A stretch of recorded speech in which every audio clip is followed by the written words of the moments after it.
जय श्री राम।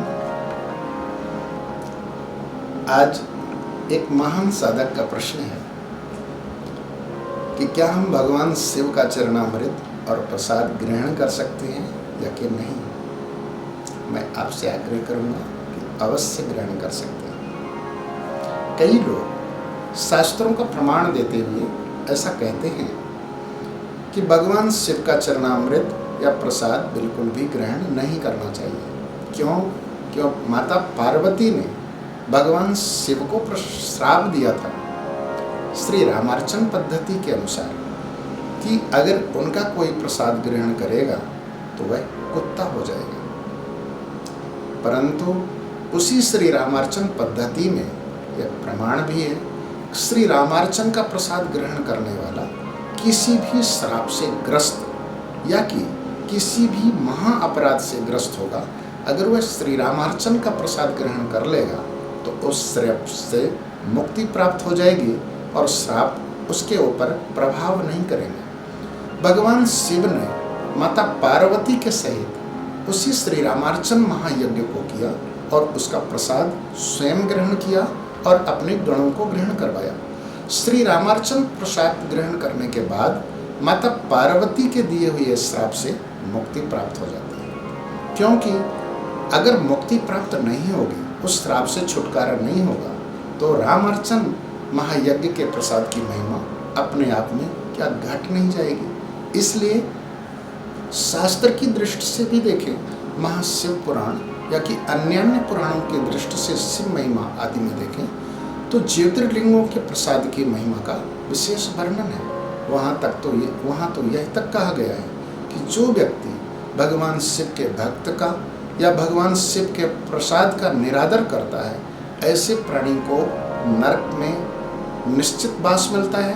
ऐसा प्राणी कभी भी मुक्ति को प्राप्त नहीं करता। भगवान शिव का प्रसाद और उनका चरणामृत नर्मदेश्वर ज्योतिर्लिंग या कि प्रतिष्ठित महादेव के चरणामृत को ग्रहण करने से निवेदन करो, ऐसी कोई दुर्गति नहीं होती जो कि आपकी भ्रांतियां हैं।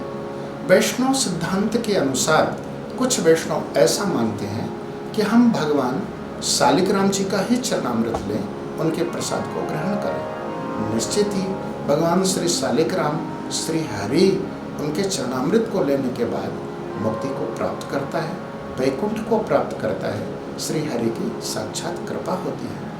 परंतु भगवान शिव के प्रसाद के बाद उसकी दुर्गति नहीं होती, ऐसा बिल्कुल भी न मानो। विष्णु पुराण में कहा है, यो जाने शिवस्य हृदयम विष्णु विष्णुश्च हृदयम शिव।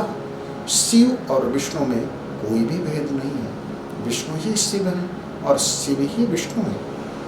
इस परिस्थिति को, इस भगवान वेदव्यास जी के महावाक्य को ऐसा मानकर भगवान शिव के प्रसाद और चरणामृत से दुर्गति कभी नहीं हो सकती।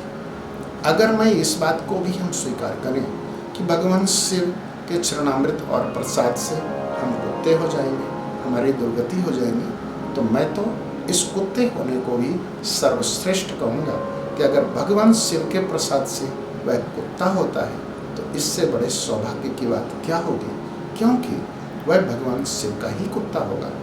इस भवाटवी से, इस संसार में दुख भोगता हुआ प्राणी अगर भगवान शिव के कैलाश में कुत्ता हो जाए, उनका परिकर हो जाए, तो इससे बड़ा सौभाग्य तो कुछ हो ही नहीं सकता है। इसलिए चरणामृत और प्रसाद भगवान शिव का अवश्य ग्रहण करें और भक्ति को बना करके रखें। भगवान शिव तो प्रेम से प्रसन्न होते हैं, आपके सत्कर्मों से प्रसन्न होते हैं। सत्कर्म करिए, ऐसा नियम बनाइए, कभी किसी को दुख मत दीजिए।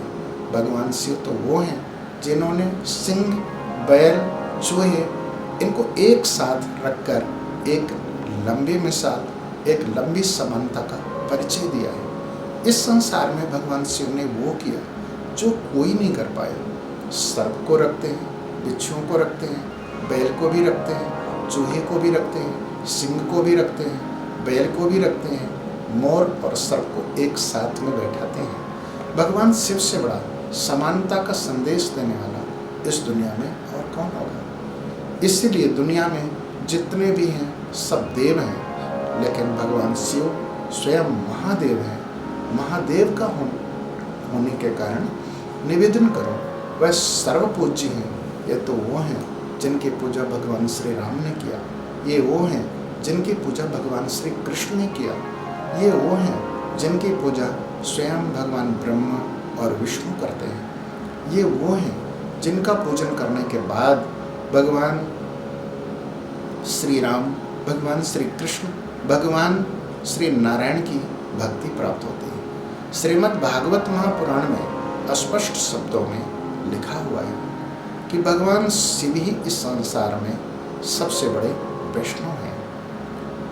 नास्ति विष्णु समो देवो, इस संसार में विष्णु से बढ़कर के कोई देवता नहीं है। इस संसार में माँ से बढ़कर के कोई गुरु नहीं है। इसी तरह भागवत में लिखा है, वैष्णवानाम यथा संभव, वैष्णवों में जिस प्रकार से सर्वश्रेष्ठ भगवान शिव हैं, उसी प्रकार से पुराणा नाम विधम, तथा पुराणों में सर्वश्रेष्ठ भागवत महापुराण श्रेष्ठ है। इसीलिए भगवान शिव का तिरस्कार नहीं करना चाहिए, भगवान के शिव के चरणामृत और प्रसाद का भी तिरस्कार नहीं करना चाहिए।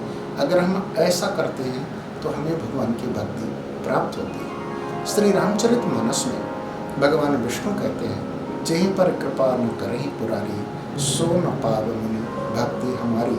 जिसके ऊपर भगवान शिव की कृपा नहीं होती, वह मेरी भक्ति को प्राप्त नहीं कर पाता है। भगवान शिव की कृपा उनके प्रसाद से, उनके चरणामृत से, उनकी आराधना से, उनके बेलपत्र समर्पित करने से उनकी कृपा निश्चित ही प्राप्त होती है। इसलिए इस भ्रम में बिल्कुल भी न रहें, भगवान शिव की आराधना अवश्य करें और चरणामृत प्रसाद अवश्य ग्रहण करना चाहिए। जय श्री राम।